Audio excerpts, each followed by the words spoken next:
Estamos de San Martín de Tours. Por algo, don Antonio del Busto Tolburú, que es un historiador muy reconocido a nivel nacional, nos dice que es el más hermoso en el estilo rococó que hay en el Perú. Y realmente este retablo, que es muy hermoso, es una filigrana muy bien hecha, es un trabajo de la escuela quiteña. Pues en 1783 vino acá a Sechura, a este templo, para conocer sus parroquias, don Jaime Martínez de Compañón y Bujanda.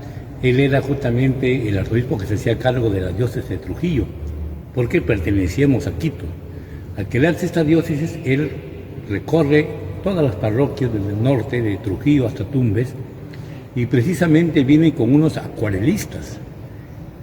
De esa época, de ese año, como no existía la fotografía, trajo acuarelistas que han pintado las vivencias de los pueblos del norte, entre ellos Sechura.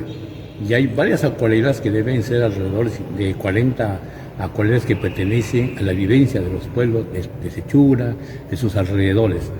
Bien, cuando llega acá a Sechura, don Baltasar Jaime Martínez de Compañón y Bujanda, en esa visita pastoral, los indios Sechura se habían organizado y habían reunido limosna para obsequiarle al obispo.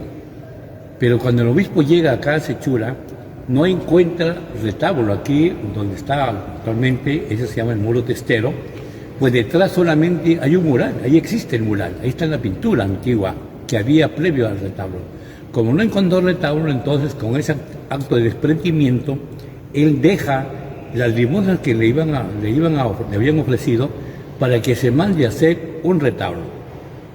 Los sechuranos viajan a Quito porque siempre había la comunicación cercana con la escuela quiteña, a través de las imágenes también, y de allá vienen a trabajar este retablo.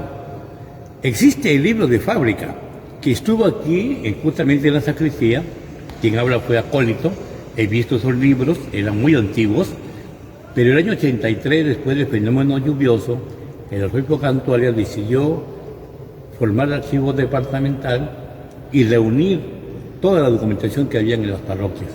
Ese libro ha pasado allá al archivo arzobispal, y de ahí el profesor Antonio Rumichi Ayala, él ha hecho una transcripción tal cual.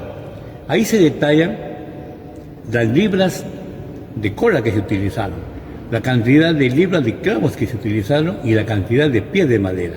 Es un libro de fábrica, o sea, donde se detalla paso a paso la construcción de este retablo, que se comenzó a hacer a partir de 1784.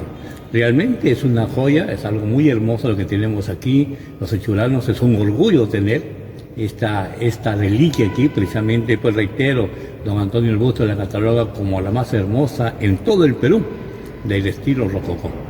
Freddy, ¿se conoce qué tiempo se demoró en construir el altar mayor? Parece que esto duró como 2 años.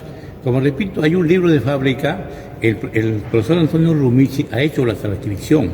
Sería bueno conseguir esos libros para que, bueno, perdónamente lo tuve, ¿no? Pero no tuve el tiempo de leerlo, lo comenté, lo presté y ya nunca lo pude recuperar. Pero existe ese libro de fábrica, justamente lo compré en la Casa Museo Grau, el profesor Antonio era el director de ese museo, y ojalá que pueda de repente ya las instituciones públicas dedicarse a esto con el interés y hacer una nueva reedición de este libro, donde se detalla, como repito, paso a paso la construcción de este retablo. ¿La colocación del pan de oro es moderno o es desde el momento en que se construyó? Claro, lo que sucedió es de que el retablo se fue deteriorando con el tiempo, falta de mantenimiento, y a partir del año 78, cuando venía el general Morgan de acá de Odecoc de Piura, traía personal, pero había problemas de la pulguía, había problemas de los murciélagos, entonces le hicieron un mantenimiento que más bien le afectó, y eso obligó, porque comenzó a salir hongo. Entonces se ha hecho una reconstrucción a partir del año 90, se hizo una restauración, con trabajo del profesor Antón, de acá de la Escuela de Bellas Artes de Piura, y él ha ido poco a poco haciendo la restauración de este templo, donde se está aplicando, aquí ya se ha aplicado el pan de oro de 22 quilates. Eso es lo que está aplicado aquí, desde la cúpula hasta sus basamentos. Siempre han existido las imágenes, porque observamos ahí a San Martín de Tours, por ejemplo. Bueno, yo recuerdo, tengo 67 años, puedo hablar tranquilamente, 60 años atrás, existía San Martín de Tours, San Sebastián, al lado derecho Santa Rita, está San Pedro, en el centro la Virgen de la Adoración, Santísima Trinidad, y acá abajo tenemos a San Juan Bautista, San Juan Evangelista, y arriba donde hoy día está San Pablo, ahí estaba la Virgen de Loreto.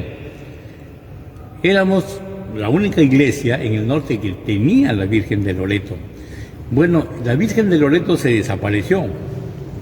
Falleció el señor Nicolás Aldana, que había sido músico mayor de la Fuerza Aérea, y vino el capellán. El capellán vino a hacer la misa del cuerpo presente, y en esa misa él felicita al pueblo de Sichura tener a la Virgen de Loreto acá en el templo. La Virgen de Loreto tiene su historia de que cuando en las guerras de los moros, los cristianos, había las persecuciones, corría el riesgo la casita donde había nacido la Virgen María. Entonces la historia dice que por la noche esa casa ha volado, ha sido trasladada hacia Loreto. Por eso es la Virgen de Loreto, es la patrona de las fuerzas aéreas, no solo del Perú, sino de varios países de las fuerzas aéreas, es la patrona. Hace poco encontré a un amigo seminarista y le hice el comentario y me dice, esa Virgen está en el arzobispado. O sea, parece que allá, bueno, hubo la voluntad, pero esa imagen estuvo aquí. Siempre estaba la hornacina vacía, el año pasado ya el Padre Tito hizo una restauración y hay un ubicado ya San Pablo. El patrón del pueblo es San Martín de Tours, se encuentra en el centro. En el centro, ¿no? Sí, que preside el altar, pues. Claro. ¿Qué otro detalle significativo encuentras tú en este altar mayor del monumental templo San Martín de Tours de Sichura? Claro, es un estilo muy hermoso, pero recordemos que en la parte de abajo tenían también sus mesas con enchape de plata. Lamentablemente hubieron robos y eso ha desaparecido y no han podido recuperar esa originalidad porque tenía sus balastras de sus accesos hacia el centro donde hacía la exposición de Santísimo. La parte de media que tenemos una cúpula, una media cúpula, medio arco, tenemos ahí que se hacía la exposición de Santísimo. Si abría esto, detrás hay una ventana donde había unos vitrales que le permitían una luz natural y que le daba un bonito fondo cuando se hacía la exposición al Santísimo. Eso es el detalle que falta porque se construye una mole de cemento que vale la pena recuperarle esa originalidad que tuvo la mesa. Porque la mesa que tiene actual no es el estilo. Y la mesa de Santísimo, la